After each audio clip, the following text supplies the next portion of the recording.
Hi everyone, welcome to another episode of Potluck Food Talks. Today I'm here with my homie Phil, and we're going to talk about taboo. So, what's the deal with taboo? You know anything about the origin of the word taboo? I don't know. I just know the show with Tom Hardy, which was really good. But Well, I read it's like a Polynesian word that was introduced to English by Captain James Cook. And it means forbidden or sacred, something you don't want to touch or get into. So what's the deal with taboo foods? Because that's the kind of thing, like taboo is like a sort of unspoken kind of thing. You know, there are a lot of taboos in kitchens, but definitely like a lot of like taboo foods. Have you had like any experiences of eating something that you felt like, or you know, that you were breaking into a forbidden domain? Yeah, for sure. I mean, the first thing that comes to mind is when I was in Japan and we were back then when the big fish market was still Tsukiji, and we were getting shown around by our fish market guide. And we got to a stand and he was kind of explaining, you know, what this was all about. And somebody translated to me that it was whale, that this guy was specializing in selling whale. And I was like, oh, wow, like I've never seen whale meat before or anything. And he saw that I was like, because I was like excited, but not in sort of like, oh my God, let's eat some whale. You know, that's awesome. Because I know that it's a very controversial subject, but I was just kind of like, oh, wow, you know, I've never seen that before. And so without really saying anything, he turned around and bought like a piece of whale for me out of his like Japanese politeness, you know? And afterwards, like when the tour was finished, we brought that to like a local sushi place and we just gave them the piece of whale to slice up and to make like a sushi rice bowl. And it was genuinely very, very delicious. Like it was very, very tasty. It was like very fatty tuna. But then again, like that's because he bought like really premium stuff. I found out later because I actually went back and like wanted to buy some whale again because I had like friends and I wanted to show them and stuff. And I bought some whale and it was like not half as good. It was like really kind of very, very strong flavored. And I was like, okay. That's what I would expect to be like super strong flavored. Yeah. Yeah. He must have bought some really nice stuff because it was like super fatty. It did have like a very pronounced, like, I don't even know how you call it in English. Tarnish, you know, the thing that like they used to, like that oil that they get from whales. Okay. Yeah. That they used to make oil lamps out of and stuff like that. Yeah. I mean, here in the Basque Country, this used to be like a huge whaling region. There are even some old bars where you find like how do you say, like a vertebrate disc, you know, like a huge one of the whale, like hanging in a bar. Like, I remember seeing that in a bar somewhere in Old Town. Oh, that's crazy. I've never seen that before. Yeah. Yeah. So what do you think makes a specific foods taboo or forbidden? Or because, I mean, we could come up with some things like there are some animals that people won't eat for some strange reasons or for some obvious reason. I understand people not eating cats and dogs, for instance. I have this story of a friend. He was traveling in China and they come to this village and there were these dogs with a leash and he goes like, oh, puppy, puppy, puppy, do, do, do, do, do. And everybody was looking at him like, dude, what the fuck are you doing? Like, because he was, you know, playing with the dogs that were going to be cooked in the next few hours. And so like, you don't do that, you know, like this kind of things. Like, but where to draw the line? What's the... Probably if I wouldn't eat something, it would be more for ethical or ecological reasons than any other reason, you know? Like, let's say I was once offered turtle eggs and I was like, no way, I'm not going to eat that, you know? Like, just for ecological reasons. But that's the only reason. Otherwise, I would have no problem with turtle eggs, you know? Like, oh, yeah. It also depends on the context. This was in the middle of the jungle. And these were probably not sustainably sourced. So in that context, that's the thing, no. And there's also a health risk, right? It's like if you eat turtle eggs in the middle of the jungle, you know. I mean, I have to admit, I've eaten turtle eggs before, you know. I didn't feel particularly bad about it, but I think like it's a really difficult question because, like, first of all, I would say that you draw the line when there's like there's a sustainability aspect that's wrong. or that, or there's, a certain cruelty involved, right?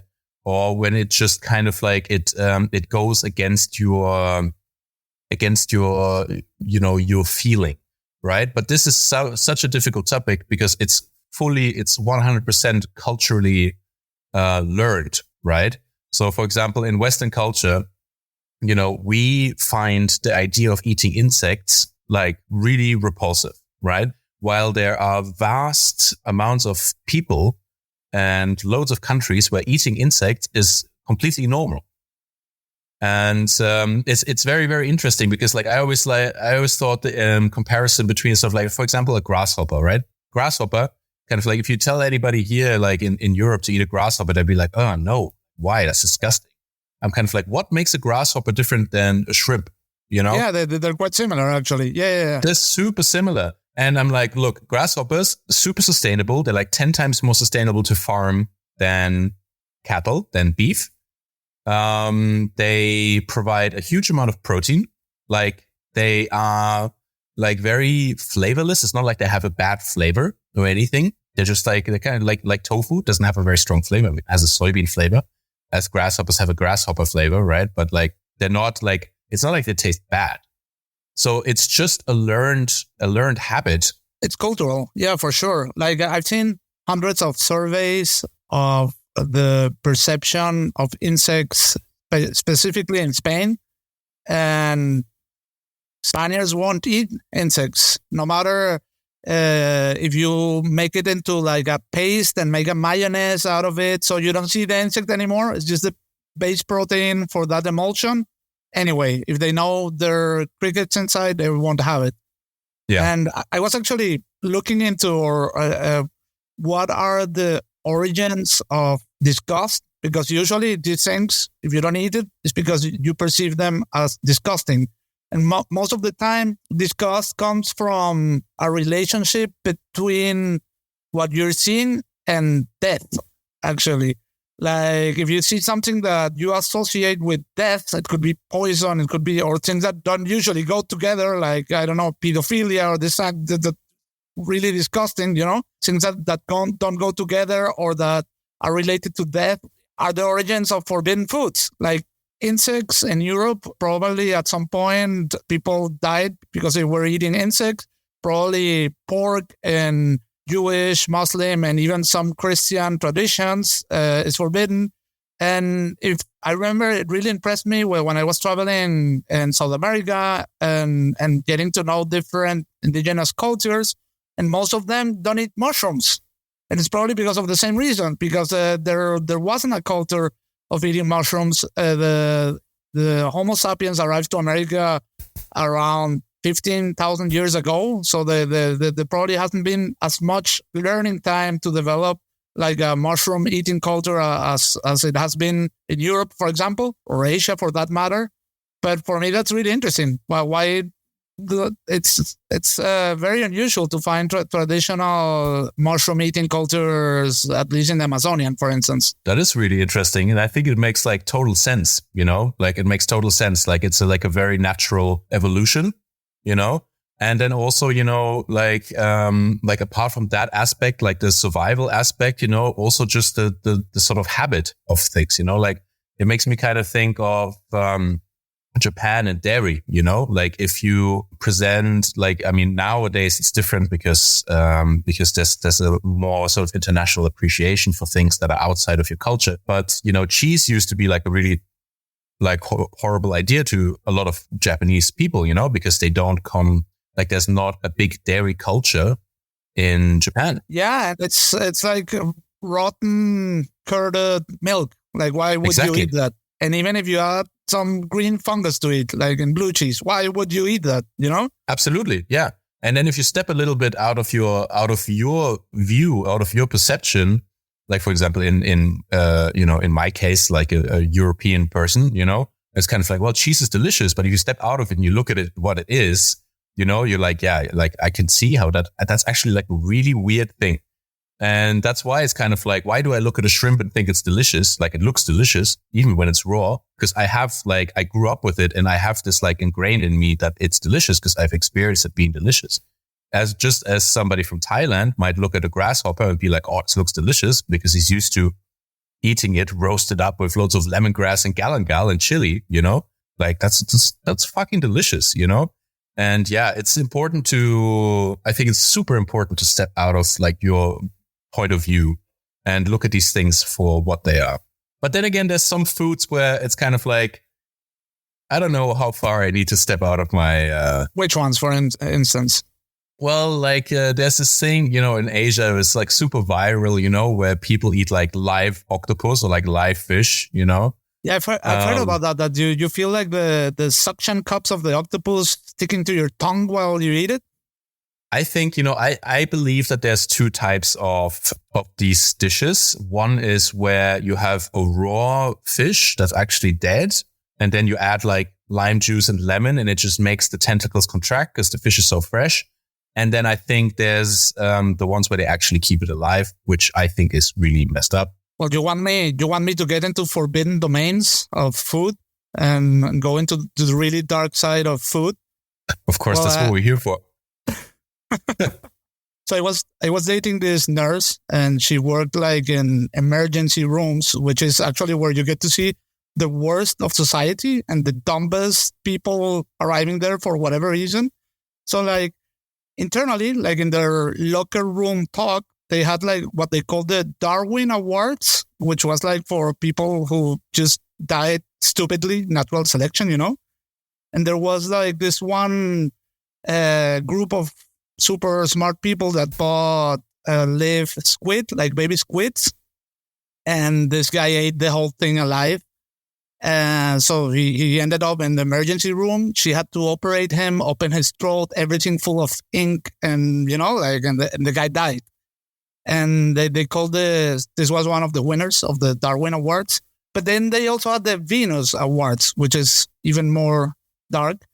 So it's like stupid sexual things where you end up in an emergency room. So, and there was like this really dark story where she tells me that these were like grandpas, like male above 60, 70 years old. And they would, for some reason, use always the same apple variety, like a golden apple. And, use it as a, how to say this, like as a dildo substitute, so to say. And so they would stick the apple inside a grocery plastic bag. And when they tried to take it out, the plastic bag would break and the apple would stay inside, and they ended up in an emergency room. And for some reason, this was like many old people using the same apple and the same technique. So she had this theory that there has to be like an underground crazy thing among elderly people. And the funniest thing is she tells me like at some point they were like putting, anesthesia to a guy like to bring him to sleep.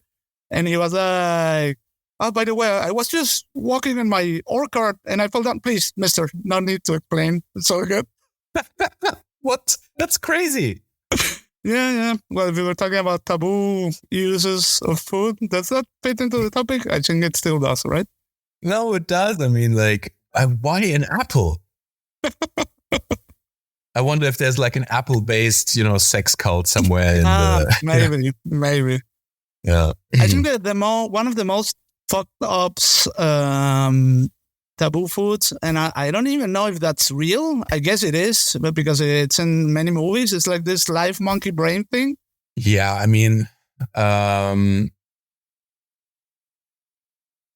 and it's like tied into the center of the table, and you're spooning the brain out while you're drinking champagne and having a talk. I've honestly never seen that or heard about that apart from like in movies. I wonder if it's real. I hope not. Hannibal Lecter used to do something like that, right? With humans, and it was inspired like... Yeah. I can expect that. I mean, I really can expect that. Maybe not today anymore, but I mean, we are a horrible species. It's no wonder that somebody would do that at some point. We can be a horrible species. Yeah, that's true. I can definitely see people doing that. I hope it's not like an actual thing. That it's been done before, I don't doubt. I feel like there's not a lot of things that human beings haven't done to each other or to other living things. But yeah, Hannibal Lecter did do that in the Red Dragon, I think it was. Or was it? Yeah, I think so. Where he dissects the brain. I think we talked about this already. And he fries it up with butter and capers. It's a very nice scene. Yeah. Caper apples that he like neatly cut and then put into the copper pan. Another taboo food would be fetuses and all its kinds, or fertilized eggs. Have you seen that? Where you have like a duck I egg, have seen that. And it's the embryo inside the egg still, and you eat it. Yeah, I have seen that. I've never had it, and I mean I don't. There's not a lot of things where I'm sort of like, oh, I won't eat that, and that's also not one of the things. Like if I had it in front of me in the setting, I would try it. But that really kind of gives me like a little bit of sort of like, I just don't get it. And I also don't get what is it that you eat. It's like this like unborn bird. Like that's just what, like just with all its bones and stuff. I don't really see what the appeal is, you know? Is it the way it's prepared, the fragrance? Like what is it? Yeah, no idea. Maybe only the fetish of doing that, you know? Yeah. But then again, you know, it's kind of like, well, look at European culture. What about suckling pigs, you know? Yeah, I mean, that's fucked up. It's fucked up. Actually, it's like, a baby that just has had milk. It's like really evil, you know? It's just been born. It's barely, its eyes haven't even opened properly. Yeah, exactly. It's still sleeping. On the grill. Into the oven.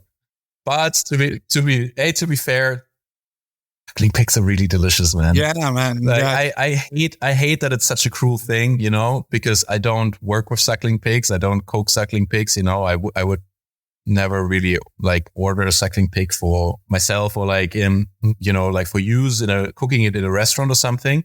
But they are really fucking delicious. Well, we mentioned like fertilized eggs, but what about these super little birds like ortolan or these little things? It's even a protocol to eat ortolans that you cover your face like with a veil of a napkin or something, so people don't watch.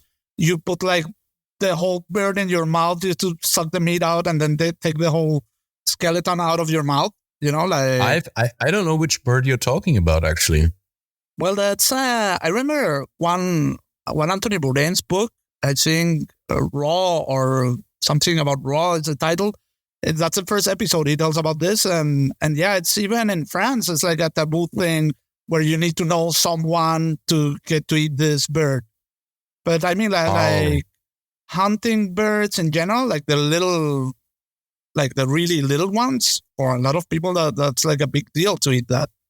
Yeah, I mean, you know, to be honest, for me too, you know, like wood pigeons. I mean, I don't know if they count as like a little bird, but for example, in the UK, there's snipe.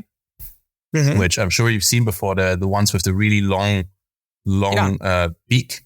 Becca, we call them here. Yes, exactly. Yeah. And they're really small. I mean, but they're delicious and they're a delicacy, you know. And I mean, you know, we eat them like, and often they're served in like really good restaurants where or for example, if Faviken did it like this also, where you take the head and you roast the whole bird and you take the head, you split it in half down the beak and you serve like a part of the head with the brain.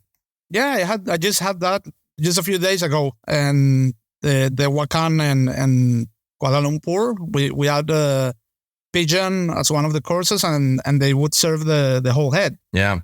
Well, that's also something like brains in general and these kind of things. Eyes, for some people, tongue. All of these things are taboo for a lot. Awful, yeah. All the awful, yeah. And I wonder also why that is, because I mean, that's an interesting question to raise, because like, why is offal so looked down upon? I mean, now, is it a trend thing? I feel like it might only be a trend thing. Like how, you know, for example, sturgeon, right? Like like in Germany, sturgeon used to be a very sought after fish. And nowadays, nobody wants it anymore. Everybody's like, oh, sturgeon, you know? Yeah. But it's a very delicious fish. Like there's nothing wrong with it, you know? I feel like cultures just go through these trends where things go up and down and up and down and up and down. And they go from peasant food to like high society food to court food and like empire food, you know? And then back and forth, like sweet bird. You know? Yeah, I guess like also what makes a food taboo is not only disgust, but also like ignorance, lack of knowledge. I mean, I've seen people that for them it's disgusting medium rare meat because they have never tried it and they grew up having just well done meats, and it's just disgusting to see something red or see blood. Well, what about blood in general? Yeah, I mean, pure blood, that I can understand, because for us it's obviously like, it's very similar to our blood, right? Like, and just seeing blood obviously triggers something in you. I read this biography of Sugar Ray Robinson, who was probably the greatest boxer of all times. I mean, if you see like the record of this guy, let's say Muhammad Ali, in all of his life, he fought like 30 fights, something like that. This guy fought like 150, like it's really exaggerated, like the record of this guy. So I read his biography, and there's a point where he's, like the face-off before the fight, where you meet for a press release and this and that, and maybe there's like a dinner in a fancy hotel or something. So, and the guy, to intimidate his rival, he ordered from the kitchen to bring him a full glass full of blood. Next to the tray of a steak, the blood that stays there, put that in a glass and send it to the table. And he was just drinking it while he was talking to the guy. Oh, yeah, really? Look, look, look, look. Just to intimidate the guy. That's really funny. But it's not, and like for a lot of people, it's kind of like, oh my God. But if, for example, if you talk to old school butchers and old school butcher apprentices, they talk about their apprenticeship and about slaughter days. When you would slaughter an animal, it would be very normal to have a glass of blood. Of course. Yeah. Yeah. Just warm, straight from the animal. And I mean, and also doing black pudding and this kind of elaborations, like you get to see a lot of blood. It's a lot of blood. Yeah. Yeah. Yeah. I mean, like if you've ever made like black pudding and stuff like that, like blood sausage, all that sort of stuff, there's variations of this like all over the place. And it's like, for me, it's so delicious. Like I love that stuff. It's like, I can't get enough of it. It's super, super tasty. But also, like from with this offal and blood kind of like thing, where people are often so old at the idea of using this. But I'm like, man, from a sustainability point of view, it's like, it's amazing. You use everything, the blood, every organ. And it's not like it has a bad taste, it's just the idea of it. Right. And I think also just like culturally, that it's kind of like you have a little bit of a different relationship to these sorts of things, because we're a little bit too detached. This like comes into like modern days, because I don't think that peasants in the dark ages would be like, oh, it's hung. No, sorry, I don't want it. Right. We're so detached from reality, from like death and slaughter and where animals come from and all that sort of stuff, that it's just kind of lost. And it's a very privileged place to be. That's it for this week's episode of Potluck Food Talks. If you like what we're doing, make sure to subscribe to the podcast so you never miss an episode. You can also find us on Instagram and TikTok as Potluck Food Talks. The show airs every Monday.